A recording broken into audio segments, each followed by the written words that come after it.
Khidma Media TV Khidma Media TV numéro 4 di chaîne bi fas yéene ànd ak yéen ci mboolem seeni xew-xew Khidma Media TV di leen ko publier ba àdduna wërngal këpp jot ci en temps réel moo xam muy ngénti gàmm wala màggal mariage bu mu ci munti doon Khidma Media TV taxaw temm ngir yaatal ko ba ñëpp jot ci Khidma Media TV numéro 4 moo leen di invité à ce que vous abonnez sur notre chaîne et activez la cloche de notification pour ne rater aucune de nos publications. Avec Khidma Media TV, tous vos événements seront publiés en temps réel.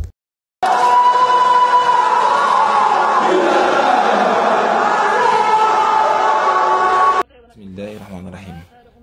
A'uuzu danaa muslu billahi ca yàlla mina shaytaani ci saytaane arrajiimi kadi kuñ jam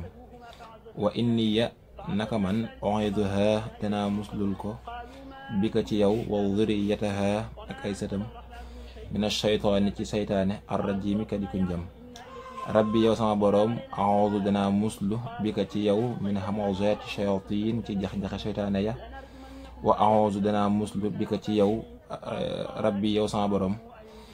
an yaxduruni te bañ maa teewee bismillahi ci turu yàlla lay tàmbalee samay wax ak samay jëf arrahmaani kay aji xéewale yu rëy yi dijj yi arrahimi kay aji xéewal yu sew yi wasalla yàlla na dolli teral allahu yàlla taala kawe na ala sayidina ci sunu sang wa mawlaana kay di sunu kilifa muhammadin muhammad